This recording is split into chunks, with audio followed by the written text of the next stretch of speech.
Vous vous rappelez sûrement des films Venom, des films Madame Web, Kraven, cette merveille, mais plein d'autres, parce que c'est vrai qu'on en a eu quelques-uns quand même.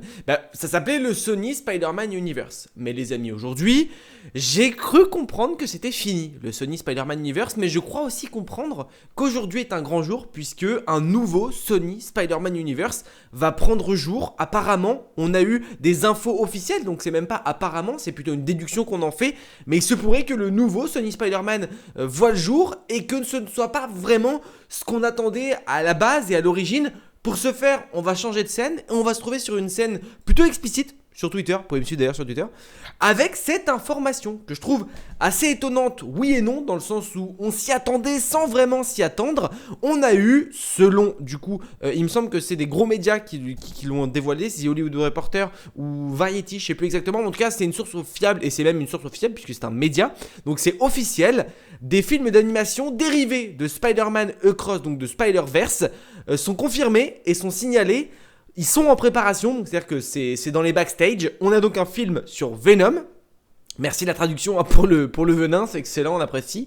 Nous avons aussi d'ailleurs un film d'animation pour Spider-Punk, mais aussi pour Spider-Woman. Et ça, c'est incroyable. Alors, ça veut dire plusieurs choses. La première, c'est que le Sony Spider-Man que l'on connaissait avec Venom, avec Morbius, etc., c'est la fin, on le savait déjà depuis Kraven, il n'y a rien eu qui a été relancé après. Il y avait des films comme Hypnosler, ça me fait rien que d'en parler, mais il y avait des films comme Hypnosler ou d'autres programmes qui ont été complètement écartés. Et pour le moment, El Muerto, je l'avais oublié. Comment oublier El Muerto? C'est pas possible, on peut pas l'oublier. Voilà, tous ces projets-là, ils ont été mis de côté en mode, bon, on s'en fout, c'est fini quoi. Le succès de Kraven et tout le reste, ils se sont dit, bon, peut-être que c'est le moment de s'arrêter. Effectivement, oui, c'est le moment de s'arrêter. Donc on a mis ça de côté. Par contre, c'est vrai que Sony, ils avaient quand même un univers qui fonctionnait super bien. C'est l'univers de Cross the Spider-Verse, Into the Spider-Verse. Ça marchait trop bien. On a Beyond the Spider-Verse, le troisième volume qui arrivera un petit peu plus tard, qui a pris pas mal de retard parce qu'il demande beaucoup de travail. Et vaut mieux qu'il arrive plus tard avec des effets et une animation incroyable plutôt que là maintenant avec une littérale bouse. Donc on met ça de côté. Voilà, on développe l'univers animé de Spider-Man, mais c'est vrai qu'on avait aussi des petites séries qui devaient sortir. Spider-Man Noir, on devait avoir un truc sur site mais qui a été annulé. Donc la série Spider-Man Noir devait reprendre le personnage de Across the Spider-Verse, mais enfin l'acteur, donc Nicolas Cage qui l'incarnait et qui donnait sa voix au perso, devait avoir sa propre série en live action sur Prime Video, ça sortira l'année prochaine, mais on doit aussi du coup avoir un univers étendu. Un univers étendu de Across the Spider-Verse commence à se construire, parce que vous le voyez donc, on a Spider-Punk qui est dans les films, un fidèle acolyte de Spider-Man, et en plus de ça, donc c'est dit que c'est des films d'animation qui sont dérivés de ce fameux Spider-Man, donc les films d'animation, Spider-Man Across the Spider-Verse, c'est encore un film d'animation, donc c'est forcément le personnage Spider-Punk qu'on a pu découvrir dans les films d'animation, et c'est pareil pour Spider-Woman. Alors à voir si c'est la Spider-Woman qu'on a pu découvrir, qui est notamment enceinte et qui a un bébé. J'ai un peu de doute, je vous avoue, ça pourrait être intéressant, mais j'avoue que j'ai un peu de doute et un peu de crainte notamment. Je pense que c'est pas forcément la meilleure histoire qu'on pourrait avoir la concernant. Et un film d'animation Venom, c'est pas anodin, vous le savez, les films Venom ont été un pur carnage, c'est vraiment un échec complet. Je pense que vraiment Sony a cette envie-là de continuer ce truc d'animation qui fonctionne extrêmement bien pour eux. Et ils se sont dit, Venom, on peut repartir de bonne base avec le personnage de Venom. C'est une alternative plutôt que de proposer des films pourris. On propose un film sur Venom qui pourrait être lié à Spider-Man. Et ce qui pourrait être intéressant, c'est que finalement, peut-être que Miles Morales, après Beyond the Spider-Verse, son chemin ne s'arrêtera pas et qu'il aura ensuite des histoires, pourquoi pas, beaucoup plus terre à terre, un peu comme un film. On aurait pu avoir un film, sur Spider-Man de Tobey Maguire, d'Andrew Garfield ou encore du coup de Tom Holland comme on a pu avoir chez Marvel. Et bien là, finalement, on a des films liés à Miles Morales qui va affronter un film basique, sans parler de Spider-Verse, un film de Miles Morales qui se frotte à un Venom ou un Spider-Punk qui se frotte à un Venom ou Spider-Woman ou autre. Vraiment, voilà, cette multi-connexion qu'on peut avoir avec le MCU, là, on l'aurait, mais sur des films d'animation et non sur des films live action, parce qu'ils savent pas faire Sony, mais l'animation ils savent faire, donc pourquoi pas lier l'utile à l'agréable. Si on peut d'ailleurs poursuivre par rapport à Spider-Punk, ça a été confirmé que celui qui jouera Spider-Punk, c'est bel et bien Daniel Kaluuya, je sais pas si je le prononce très bien, mais c'est exactement en gros le personnage de Spider-Man Across the Spider-Verse. Donc là, il nous a dit justement que Sony développe bien un film d'animation Spider-Man centré sur le personnage de Spider-Punk avec Daniel Kaluuya, donc celui qui interprète celui-là. Donc je pense qu'on n'est pas à l'abri, c'est vrai que là, c'est la première news qui est tombée, c'était sur lui. Donc ça, c'est cool.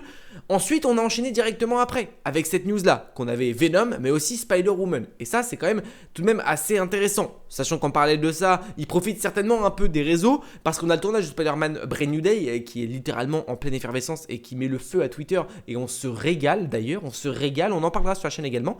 Mais là voilà, c'est le retour de Spider-Man, l'animation, ils ont un truc à faire, donc ça c'est très très cool. Et ce qui nous est dit, c'est que Venom, sur Venom en tout cas, le projet d'animation Venom serait toujours en développement chez Sony Pictures Animation. Donc ce sera peut-être là, enfin, notre chance pour nous d'avoir un Venom cohérent et d'avoir un Venom qui donne envie d'être regardé et pas un Venom bouse, comme on peut l'appeler particulièrement. Donc là, détrompez-vous. Alors, Spider-Woman n'est pas... parce que voilà, c'est pas forcément Spider-Ghost, a.k.a. Gwen Stacy, c'est pas forcément là. Spider-Woman, c'est ce personnage-là. À voir, peut-être qu'elle deviendra une héroïne principale dans un univers animé connecté. C'est vrai que Miles Morales, on va le voir dans ses films d'animation et avec Beyond the Spider-Verse qui va sortir, mais peut-être qu'on va créer aussi de nouvelles héroïnes qui vont pouvoir être aperçues. Je pense que aussi les séries qu'on va avoir, notamment sur Spider-Man Noir, peut-être une autre, Léa Silk ou autre, ça sera des projets peut-être un peu indépendants ou qui se suffiront à elles-mêmes. Je pense pas qu'elles créeront un univers connecté. Ce serait mon souhait, mais après ce que Sony a fait, je suis pas forcément trop serein. Donc à voir en tout cas la suite de tout ça. Et sur le côté animation, on a donc Spider-Punk qui est en développement, Spider-Woman, on a Spider-Man Beyond the Spider-Verse. Donc à voir, encore une fois, à voir quand est-ce que les programmes Spider-Woman et quand est-ce que les programmes Spider-Punk verront le jour. Parce que s'il faut, ça arrivera avant, après, ça peut changer pas mal de choses. Le personnage de Spider-Punk a été relativement bien apprécié après Cross the Spider-Verse. Donc intéressant encore une fois à découvrir. Peut-être que voilà, ça va créer encore de nouveaux films, etc. Sony, ils ont besoin d'argent, on le sait très bien. Mais s'ils veulent faire de l'argent sur un projet qui fonctionne bien et un projet qu'on apprécie, alors en vrai, pourquoi pas? Surtout si en plus de ça, la qualité est présente. Moi, je dis oui pour ce Sony Spider-Man Animation Universe finalement. Le Sony Spider-Man Universe, Sony Spider-Man Universe, SSU, deviendrait le SSAU. T'as capté ou pas? Donc l'idée me plaît bien, l'idée me plaît plutôt bien. J'ai envie de revoir un Venom qui est coriace, j'ai envie de voir un vrai Venom. On risque d'en voir un dans Spider-Man Brand New Day et ça c'est plutôt cool. Maintenant à voir vraiment quel Venom on aura, si c'est celui du Scorpion, si celui de Punisher, peut-être les deux d'ailleurs, hein. Mais en tout cas, ce qui est sûr, c'est qu'on va avoir un truc super intéressant dans les films, mais aussi dans les films d'animation. Et Spider-Man, c'est un univers tellement riche qu'au final, tu peux tout faire avec Spider-Man. Donc, tu peux faire un truc super cool en animation, mais aussi tu peux faire un truc super cool en tant que film. Là, c'est vrai que Sony, ces derniers temps, ont laissé un peu plus de lest à Marvel pour gérer le personnage de Tom Holland, de Spider-Man, de ce Peter Parker-là. Donc, ce serait cohérent qu'ils veulent justement plutôt s'imprégner dans le côté dans le côté animation au contraire de leur branche à eux, donc Sony Animation, pour vraiment faire quelque chose de propre et de cohérent et de créer un univers autour de ça. On a vraiment le point central, les Into the Spider-Verse, Across the Spider-Verse et Beyond Spider-Verse, et autour graviteraient des projets comme Venom, Spider-Woman ou encore Spider-Punk, et ça c'est très agréable. Si tout mettre de côté toutes les merdasses qu'ils nous ont mis, ça peut être cool en vérité. Donc moi j'ai envie de dire welcome to the Sony Spider-Man Animation Universe. Voilà, c'est mon petit nom que je lui donne. On verra si ça se fait vraiment, mais en tout cas c'est plutôt une bonne nouvelle que tous ces projets là arrivent. N'hésitez pas à me dire en commentaire ce que vous pensez de tout ça, si vous appréciez ou non. N'hésitez pas à mettre le petit pouce vers le haut, et n'hésitez pas à me dire aussi ce que vous pensez de ce retour de format de vidéo à l'ancienne, où on rigole un peu, où on déblatère de quelque chose dont je suis ultra hypé, mais voilà, j'avais pas forcément le temps de faire une grosse vidéo, donc on kiffe un peu, tranquillement, c'est les vacances, on se régale. N'hésitez pas à me dire tout ça en commentaire, on s'abonne si vous n'êtes pas encore abonné, et n'oubliez pas, mais de grands pouvoirs impliquent de grandes responsabilités. Des bisous, ciao.